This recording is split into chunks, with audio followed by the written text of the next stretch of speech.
తిరుమల పరకామణి చోరీ కేసు విచారణ కొనసాగుతుంది. సిఐడి డీజీ రవిశంకర్ నేతృత్వంలో 6 రోజులుగా దర్యాప్తు జరుగుతోంది.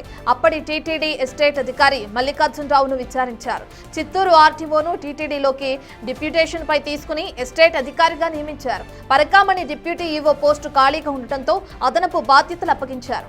ఆ సమయంలోనే పరకామణిలో చోరీ జరిగింది. మల్లికార్జునరావుపై సిఐడి టీం ప్రశ్నల వర్షం కురిపించింది.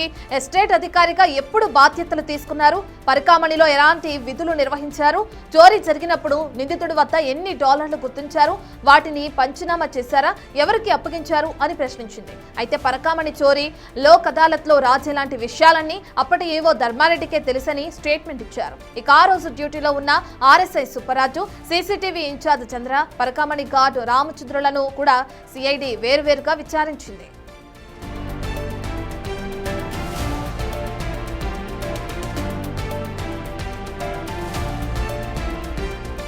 పూర్తి డీటెయిల్స్ అందించడానికి మా ప్రతినిధి దామోదర్ లైవ్ లో జాయిన్ అవుతున్నారు. దామోదర్, మనం చూస్తున్నాం పరకామణి కేసు విచారణలో భాగంగా సిఐడి డీజీ రవిశంకర్ నేతృత్వంలో ఇప్పటికే దర్యాప్తు అనేది కొనసాగుతుంది. అయితే మల్లికార్జునరావు ఎవరైతే అప్పటి టీటీడీ ఎస్టేట్ అధికారిగా ఉన్నారో ఆయన విచారించడం చూస్తున్నాం. ఆయన విచారణలో భాగంగా ఎటువంటి అంశాలు తెరపైకి వస్తున్నాయి దామోదర్? రత్న, పరకామణి కేసుకు సంబంధించి హైకోర్టు ఆదేశాల మేరకు తిరుపతిలోనే సిట్టు బృందం పద్మావతి అతిథి గృహంలో ఉండి గత 4 రోజులుగా విచారణ కొనసాగిస్తున్నారు. నిన్న విచారణలో భాగంగా అప్పటి ఎస్టేట్ అధికారి, అదేవిధంగా డిప్యూటీ ఈవోగా పరకామణి ఇన్ఛార్జ్ బాధ్యతలు చూసిన ఏదైతే 2023 ఏప్రిల్ 9వ తేదీన ఘటన జరిగిన సమయంలో ఎవరైతే ఆ రోజు విధుల్లో ఉన్నారో వారందరినీ విచారణ కార్యక్రమం నిన్న చేపట్టింది.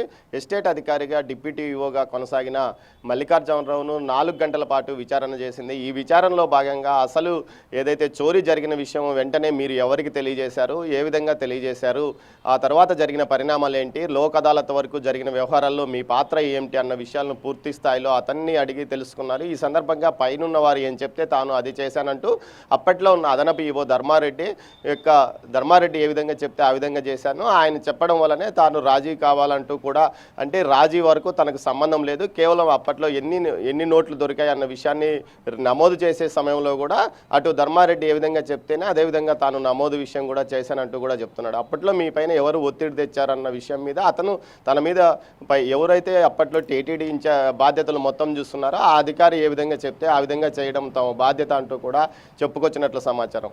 ఎస్టేట్ ఆఫీసర్గా సుదీర్ఘకాలం పనిచేశాడు. ఆ తర్వాత ఏదైతే పదవీ విరమణ పొందిన తర్వాత కూడా మల్లికార్జునరావు గత ఈవోగా పనిచేసిన శ్యామలరావు వద్ద సలహాదారుడుగా కూడా కొంతకాలం పాటు ఉన్నారు. అంటే సుదీర్ఘకాలం పాటు టీటీడీలో ఆయన పనిచేసిన నేపథ్యంలో మీరు ఈ కాలంలో ఎలాంటి వ్యవహారాలు చేపట్టారు, మొత్తం మీద అప్పట్లో ధర్మారెడ్డి పాత్ర ఏమిటి, పరకామణి ఇష్యూకు సంబంధించి ఏదైతే అతని ఆస్తులు రవికుమార్ యొక్క ఆస్తులను టీటీడీ రాయించుకున్నప్పుడు స్టాంప్ ఫీజు ఎవరు టీటీడీ కట్టిందా, లేకపోతే టీటీడీలో ఒక కీలక పాలక మండలి సభ్యుడు టీటీడీ ఏదైతే రిజిస్ట్రేషన్ స్టాంప్ ఫీజు ప్రభుత్వానికి చెల్లించాల్సిన స్టాంప్ ఫీజు ఆయన కట్టారా అన్న కోణంలో కూడా అడిగి తెలుసుకున్నారు. మొత్తం మీద ఈ విషయాలను కొంత రహస్యంగా ఉంచారు.